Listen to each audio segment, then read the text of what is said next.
네, 추석 연휴도 이제 막바지로 접어들고 있습니다. 10일이죠. 다음 주 화요일부터 박근혜 전 대통령 뇌물 재판이 본격적으로 다시 재개됩니다. 지난 3월 박 전 대통령 구속부터 기소 이후 77차례의 공판까지 박 전 대통령이 받고 있는 주요 혐의에 대한 핵심 증인들의 증언과 법적 쟁점을 둘러싼 공방을 카드로 읽는 법조 김효정 기자가 정리했습니다.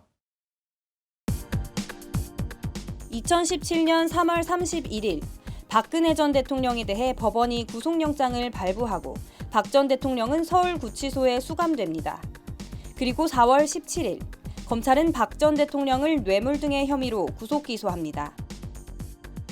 박근혜 전 대통령이 받는 개별 범죄 혐의는 모두 18개입니다. 형법상 적용된 혐의는 5개. 미르 K재단 강제모금, 블랙리스트 등 직권 남용과 강요, 공무상 비밀 누설, 롯데 삼성 제3자 뇌물수수, SK 제3자 뇌물 요구, 그리고 삼성 뇌물수수 최순실과 공동정범 이 5가지입니다. 5월 23일 이른바 세기의 재판이 시작됩니다. 박 전 대통령 측은 검찰의 기소는 추론과 상상에 기인한 것이라며 모든 혐의를 부인합니다. 이틀 뒤인 5월 25일 두 번째 공판. 검찰이 제출한 152명의 진술조서 증거 채택을 박 전 대통령 측은 전부 부동의합니다. 박 전 대통령과 검찰, 법정 전면전의 시작입니다. 법정 공방 쟁점 첫 번째는 공무상 비밀 누설 관련입니다. 정호성 전 대통령 부속 비서관은 법정에서 내가 최순실에게 문건을 준 건 인정한다. 하지만 대통령의 지시는 없었다고 증언합니다. 이에 대해 부속 비서관이 대통령의 지시 없이 대통령 연설문 등 청와대 보안 문건을 일개 민간인인 최순실에게 줬겠냐는 것이 검찰의 일관된 반박입니다. 법정 공방 쟁점 두 번째는 미르 K스포츠재단 출연금 강제 모금 관련입니다. 대통령이 직접 출연을 요구한 적 없다는 것이 박 전 대통령 측 입장입니다. 하지만 박영춘 SK 부사장은 K재단 추가 지원은 청와대 요청 사안으로 알았다고 증언했고, 최태원 SK 회장도 대통령 독대 때 재단 출연 금액을 확인받았다고 박 전 대통령 측과 상반된 증언을 합니다. 법정 공방 쟁점 세 번째는 문화예술계 블랙리스트 작성과 실행 관련입니다. 문체부 실장도 모르는 내용으로 대통령이 지시한 적도 알 리도 없다고 박 전 대통령 측은 혐의를 전면 부인합니다. 하지만 김종덕 전 문체부 장관은 대통령이 블랙리스트 실행을 지시했다고 증언합니다. 블랙리스트 작성 실행 혐의, 김기춘 전 청와대 비서실장과 김종덕 전 문체부 장관 등은 1심에서 모두 유죄를 선고받았습니다. 대통령을 보좌하며 주어진 막대한 권한을 남용해 문화예술계 지원 배제 범행을 계획하고 지시, 은밀하고 집요한 방법으로 장기간에 걸쳐 광범위하게 실행했다는 것이 재판부 판단입니다. 법정 공방 쟁점 네 번째는 최순실의 비우호적인 문체부 공무원들의 부당 인사를 강요했느냐입니다. 심증일 뿐 대통령이 관련됐다는 증거가 없다는 것이 박 전 대통령 변호인 측 변론입니다. 하지만 유진룡 전 문체부 장관은 법정에서 박 전 대통령이 수첩을 보면서 노태강, 진재수가 나쁜 사람이라더라 말했다고 박 전 대통령이 두 사람을 콕 집어 인사조치를 지시했다는 취지로 증언합니다.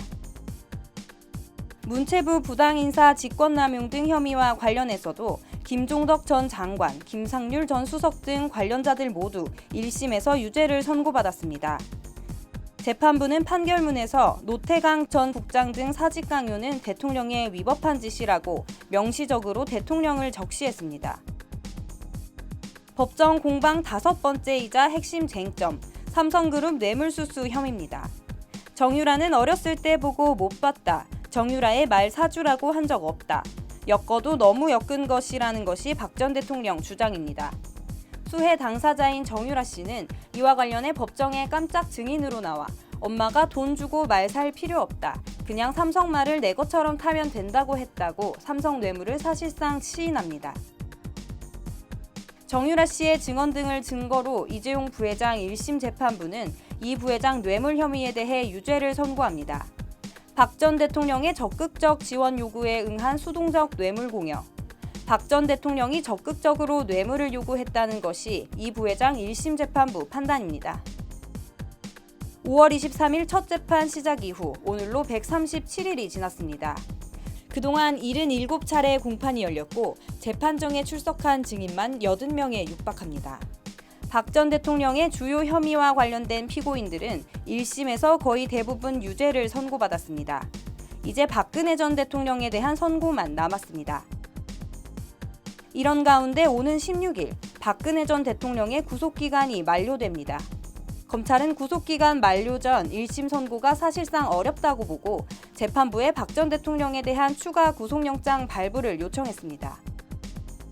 국정농단의 정점인 사안이라 중요하고 피고인이 공소사실을 부인하는 데다 추가 증거조사가 필요한 상황이라는 것이 검찰 요청 사유입니다. 박 전 대통령 변호인은 이미 심리가 끝난 사건으로 추가 영장 발부에 필요가 없다는 입장입니다. 재판부는 추석 연휴 이후 재판에서 추가 구속 여부에 대한 의견 진술 절차를 진행하겠다고 밝혔습니다. 3월 31일 구속 수감, 4월 17일 구속 기소, 10월 16일 구속기간 만료. 석방이냐 구속 연장이냐. 긴 추석 연휴, 박 전 대통령에겐 짧은 휴식이 끝나고 10일 다시 시작되는 재판. 유죄냐 무죄냐. 1심 선고를 위한 박근혜 전 대통령과 검찰의 마지막 법정 사투가 다시 시작됩니다. 법률방송 카드로 읽는 법조 김효정입니다.